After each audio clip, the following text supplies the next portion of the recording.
Саламатсыздар ма, менің каналыма тіркелушілер. Бүгін біз 4 картоп және 2 жұмыртқадан осындай жұмсақ кешкі ас жасаймыз. Олай болса, бізге керегі 4 жұмыртқа және 2 жұмыртқа және 4 картоп.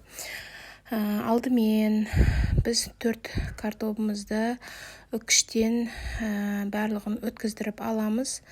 Үкіштің кез келген жағы жарай береді. Және өткізіліп болған картопымыздың суын сығып басқа ыдысқа бөліп аламыз. Одан кейін біз ортасына салатын салманы дайындаймыз, яғни картопты, пиязды және 1 помидор және 100 грамм сырымызды, кез келген сыр жарай береді, турап аламыз. Және ыдысымызға 2 жұмыртқаны бөліп, жақсылап араластырып аламыз жұмыртқамызды.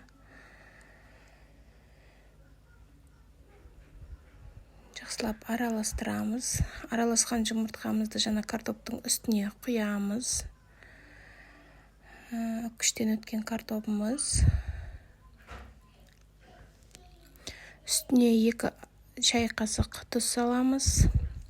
Және 2 шай қасық бұрыш, 3 столовый ложка ұн салып, барлығын жақсылап араластырып аламыз. Кәдімгідей басы бірігеді. Енді табамызды отқа қойып, үстіне 3-4 қасық май құямыз. Және осы майымызға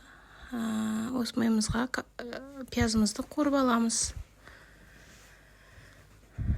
Пиязымызды жақсылап араластырып, қызыл түске енгенше әдемі етіп қуырамыз.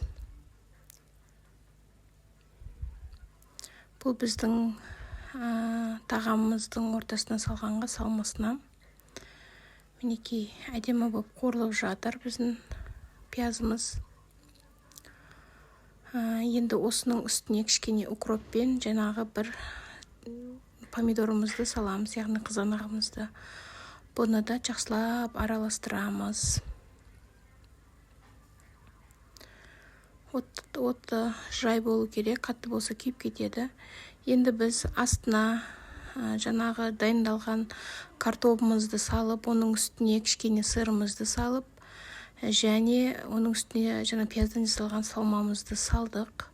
Және бетін қайттан қалған картоппен бетін жауып қоямыз да, жай отқа қойып қоямыз, қыздар. Содан кейін астын бақылап тұрыңыздар, күйіп кетпесін. Осылай жай отта тұрады біздің тағамымыз. Мінекей екінші жағына ауыстырдық. Екінші жағында сонша уақыт 10-15 минут табамызға салып, баяу отта пісіріп аламыз. Бұл өте нәзік, өте дәмді және өте тойымды әрі тез пісетін тағам.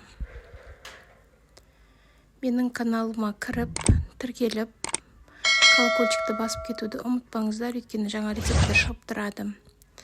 Мінекей біздің дайын болған тағамымызды ыдысымызға салып, осылай етіп саламыз. Бірінші кесіп аламыз қазір.